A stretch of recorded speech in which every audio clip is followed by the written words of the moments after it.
Baik, Assalamualaikum warahmatullahi wabarakatuh. Alhamdulillahirabbil alamin. Wassalatu wassalamu ala asrofil anbiya'i wal mursalin wa ala alihi wa ashabihi ajmain amma ba'd. Alhamdulillah teman-teman semua, dalam kesempatan pagi hari ini kita masih bisa bertemu dalam keadaan sehat walafiat di dalam mata kuliah rehabilitasi sosial. Baik, sebelum kita memulai perkuliahan pada pagi hari ini, mari kita berdoa terlebih dahulu. Berdoa dipersilakan.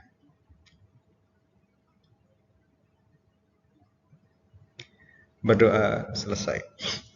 Baik, di kesempatan hari ini kita akan belajar bersama terkait dengan sub pada intervensi dalam rehabilitasi sosial. Nah, di agenda besar kita hari ini adalah bagaimana kita memahami konsep dalam rehabilitasi sosial, kemudian berbagai tahapannya, mulai dari tahapan asesmen, kemudian tahapan perencanaan, kemudian intervensi, pemantauan dan evaluasi, dan terakhir adalah terkait dengan terminasi. Baik, rehabilitasi sosial. Untuk teman-teman dari community development, teman-teman dari pengembangan masyarakat Islam, tentu sudah sangat familiar ya terkait dengan rehabilitasi sosial. Jadi rehabilitasi sosial ini adalah suatu proses atau upaya untuk membantu baik itu individu maupun kelompok yang sedang mengalami masalah sosial terkait dengan bagaimana adanya perilaku menyimpang, kemudian adanya berbagai tindakan kriminal atau masalah lain yang dapat kembali berfungsi. Jadi tujuannya adalah bagaimana agar persoalan yang dihadapi oleh individu tersebut dapat seorang Peksos itu dapat meningkatkan kemampuan mereka dan kehidupan mereka bisa lebih survive, kemudian hidup secara mandiri dan produktif gitu. Jadi sangat mulia sekali ya teman-teman tugas dari seorang pekerja sosial ini. Dan rehabilitasi sosial ini melibatkan berbagai jenis intervensi, mulai dari terapi individu, kemudian juga ada konseling, ada pelatihan keterampilan, ada pengobatan, kemudian ada dukungan keluarga, dan ada juga pendidikan. Dalam proses rehabilitasi sosial ini, dalam jangka waktu itu sangat bervariatif sekali. Jadi tidak bisa nih kita samakan gitu ya antara satu individu dengan individu yang lain gitu. Dan ini tergantung bagaimana kebutuhan dari individu dan tingkat kesulitan masalah sosial yang dihadapi oleh individu tersebut. Kemudian rehabilitasi sosial ini dilakukan oleh berbagai lembaga dan organisasi, baik itu lembaga kemasyarakatan, kemudian ada rumah sakit, kemudian ada juga rumah sakit jiwa gitu ya. Kemudian ada juga pusat rehabilitasi narkoba, ada juga pusat rehabilitasi alkohol dan sebagainya. Di dalam program rehabilitasi sosial ini biasanya dicanangkan secara individu untuk memahami kebutuhan khusus setiap individu gitu. Jadi teman-teman di Banyumas sendiri kita mengenal ada pelayanan sosial terkait dengan lansia, misalnya di LPPS LHU Banyumas, kemudian juga ada pelayanan sosial terkait dengan anak, kemudian ada juga terkait dengan berbagai kasus-kasus KDRT gitu dan uh, ini adalah upaya-upaya pemerintah untuk mendampingi masyarakat dengan melalui rehabilitasi sosial agar tadi berbagai persoalan yang dihadapi ini bisa keluar dan kemudian individu tersebut bisa survive begitu.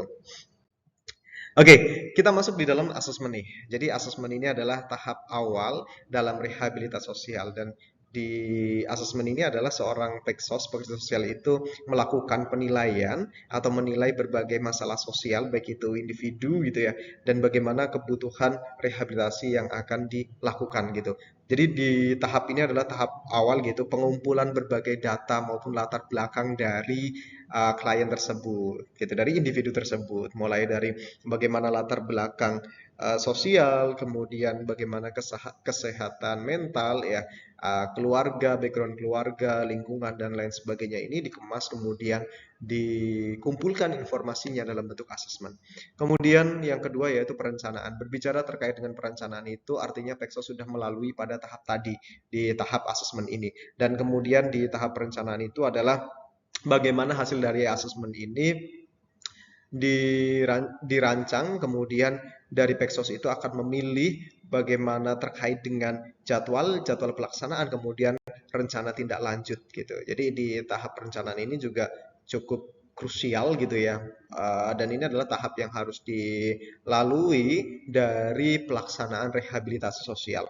Kemudian yang selanjutnya adalah intervensi, dan berbicara terkait dengan intervensi ini adalah bagaimana individu tersebut mendapatkan berbagai jenis terapi maupun dukungan gitu, mulai dari terapi kognitif, kemudian terapi keluarga, terapi ketergantungan lainnya, kemudian ketika ini berkaitan dengan obat-obatan, kemudian ada dukungan medis, kesehatan mental gitu, dan selain itu juga diperlukan berbagai bimbingan keagamaan, bimbingan fisik dan bimbingan psikososial dan vocational training atau bimbingan keterampilan lainnya. Dan teman-teman pengembangan masyarakat beberapa waktu lalu saya minta untuk melakukan observasi di berbagai pelayanan sosial. Saya kira di dalam intervensi ini teman-teman melihat potret dari pelaksanaan rehabilitasi itu berbeda-beda. Ada yang fokus sekali di bagian vocational training, kemudian ada juga yang sangat fokus di bagian psikososial, ada juga di bimbingan keagamaan gitu. Kalau misalnya teman-teman di